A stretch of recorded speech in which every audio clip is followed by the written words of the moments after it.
গতকাল একটা ভিডিওতে বলেছিলাম জামায়াতে ইসলামী নির্বাচনে মারাত্মক কারচুপি করে জিতে যেতে পারে। এই ধরনের একটা ব্যাপার অনেকে বিশ্বাস করেন, এটা কেউ কেউ মনে করেন এবং কেউ কেউ জামায়াতকে বেশ ওভার এস্টিমেট করেন। ওরা ভেতরে ভেতরে কি করছে আমরা তো বুঝতে পারছি না, ওরা অনেক কিছু হয়তো করছে। মানে জামাত যেহেতু গুপ্ত, তাই গুপ্ত অনেকেই কোথায় কোথায় আছে থেকে কী করে ফেলবেন সেই টেনশন অনেকে করেন। এমনকি কেউ কেউ মনে করেন ইলেকশন ইঞ্জিনিয়ারিং করে জামাত ইসলাম ক্ষমতায় চলে যেতেও পারে।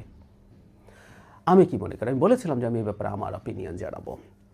এটা সত্য, জামাত কারা কি কোথায় কিভাবে আছে এটা বোঝা খুব কঠিন। সরকারের ভেতরে এমন সব মানুষজনকে জামাত সিম্প্যাথাইজার হিসেবে আমরা দেখেছি। আমরা যেহেতু উপদেষ্টাদের অনেকের সাথে কানেক্টেড আছি, যাদের সাথে তারা ডিল করেন তারাও ওদের সাথেও যোগাযোগ আছে। মানে এমন একজন উপদেষ্টা নাহিদ ইসলামকে জামাতের সাথে জোট করার জন্য চাপ দিয়েছেন বলে অন রেকর্ড ইত্তেফাকের এক্সিকিউটিভ এডিটর সালেউদ্দিন ভাই বলেছেন যে উপদেষ্টার নাম আপনাদের অনেকেরই বিশ্বাস হবে না। সো এই যে সারা বছর দীর্ঘ সময় সিভিল সোসাইটির গুরুত্বপূর্ণ সদস্য হিসেবে কাজ করেছেন, তাদেরকে আমরা উদার গণতন্ত্রী মনে করেছি, কিন্তু কোনো না কোনো স্ট্র্যাটেজিক কারণে অথবা তিনি গুপ্ত হয়ে তিনি আদতে জামাত। সো উপদেষ্টা পরিষদে আছে, সচিবালয়ে আছে, কোনো সন্দেহ নেই। আমি নিজে কাজ করতে গিয়ে ইউনিভার্সিটি গ্র্যান্টস কমিশনেও একটা কাজ করতে গিয়ে দেখেছি, ওখানেও গুপ্ত জামাত বসে আছে, যাকে বিএনপি মনে করেছে সে হয়তো তাদের লোক হতে পারে। সেরকম বিভিন্ন বিভিন্ন জায়গায় এটা আছে।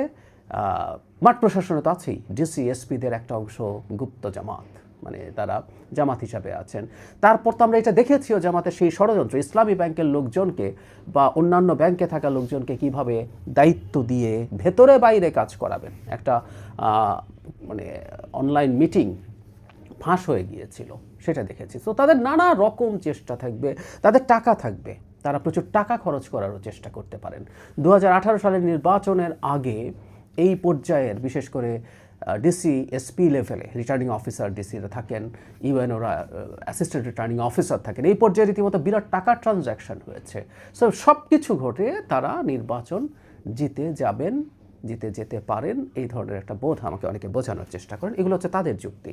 হঠাৎ করে দেখা যাবে এগুলো ঘটে গেছে, অথবা ভোট কাউন্টিংয়ের পর কোনো না কোনো ফর্মে কারচুপি হয়ে যাবে, 2008 সালে যা হয়েছিল সেরকম, ইত্যাদি ইত্যাদি আলাপ কেউ সামনে আনছেন।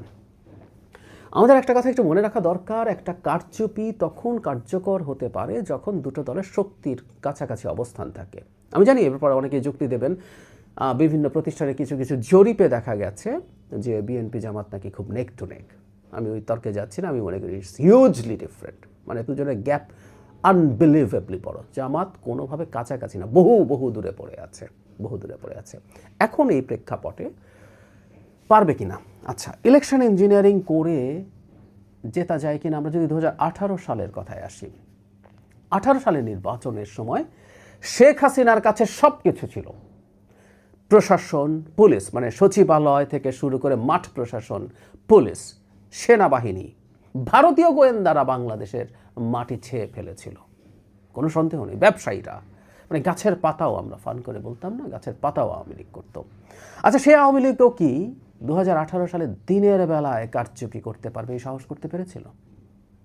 বিএনপির মতো এত বড় একটা দল যখন মাঠে থাকে, সে দিনের বেলায়ও এই চুরিটা করতে পারবে না, এটা শেখ হাসিনা জেনেছিলেন। কারণ শেখ হাসিনার কাছে আমাদের যে কারো চাইতে অনেক বেশি তথ্য ছিল। রাষ্ট্রীয় গোয়েন্দা সংস্থা আছে, নিশ্চয়ই ভারতীয় গোয়েন্দা সংস্থাও তাকে তাদের মতো করে রিপোর্ট দিয়ে গেছে। তার মানে শেখ হাসিনা বুঝতে পেরেছিলেন দিনের বেলায়ও তিনি এটা করে উঠতে পারবেন না, তাই তিনি রাতে সেল মেরেছিলেন,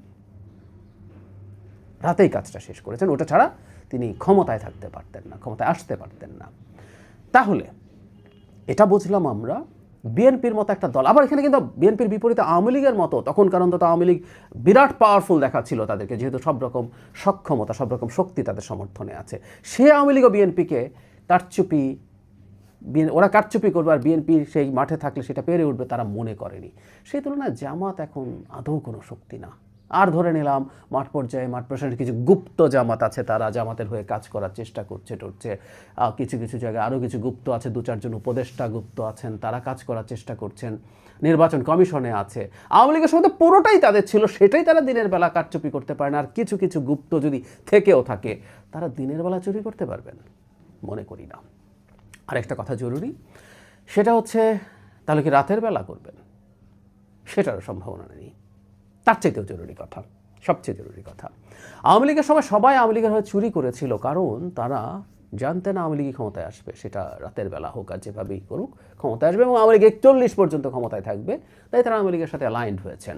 যে গুপ্ত জামাতরাও আছেন বিভিন্ন পর্যায়ে গুরুত্বপূর্ণ দায়িত্বে, রিটার্নিং অফিসার, সহকারী রিটার্নিং অফিসার, এসপি বা অন্যান্য কোনো জায়গায় প্রিজাইডিং অফিসার, যারাই আছেন না কেন, তারা জানেন, তাদের অন্তত তারা এখন চুরি করে জামাতকে চেষ্টা করবেন জেতাতে নির্বাচনে, কিন্তু তারা ভেতরে জানেন যে আসলে জামাতের গ্যাপ অনেক হাই, বিএনপি জিতে যাচ্ছে। তাহলে তাদের ভবিষ্যৎ চাকরি চুরি চামারি করে, ভবিষ্যৎ চাকরি শুধু না, তারা শাস্তির মুখে পড়তে পারেন, এটাও তারা জানেন। সে কারণেই শতভাগ ডেডিকেটেডলি চুরি করতে যাবেন সেটাও আমার বিশ্বাস হয় না। বরং তারা ভাববেন যতটুকু পারা যায় করার চেষ্টা করব, পরিস্থিতি বুঝবো, না হলে করবো না। তো শতভাগ ডেডিকেটেড হয়েও তারা কাজ করতে পারবেন না, কারণ তার চাকরি বাঁচাতে হবে এবং শাস্তি থেকে দূরে থাকতে হবে।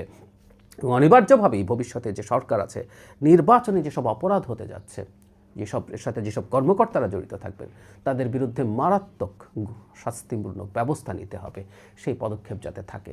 তো সব কিছু মিলে আমার মনে হয় অনেকে যে ভয় করছে জামাত কি না কি করছে ভেতরে বসে বসে, এই ভয় পাওয়ার কোনো কারণ নেই। তারা কি না কি করতে পারে, কিন্তু নির্বাচন হবে এবং সেই নির্বাচন ম্যানিপুলেট করে জেতা কোনোভাবেই সম্ভব তাদের হবে না। কোনো 2-4টা সিটে ভীষণভাবে করতে পেরে 2-4টা সিট পেতে পারে সর্বোচ্চ, সেটা বাড়লেও বা কততে যাবে আসলে। আর আপনারা আপনাদের মতো করেই ভাবুন, সবাই নিশ্চিন্ত থাকুন। দিনের বেলা যদি নির্বাচন হয়, চুরি করেও জামাত ক্ষমতার কাছাকাছিও যেতে পারবে না।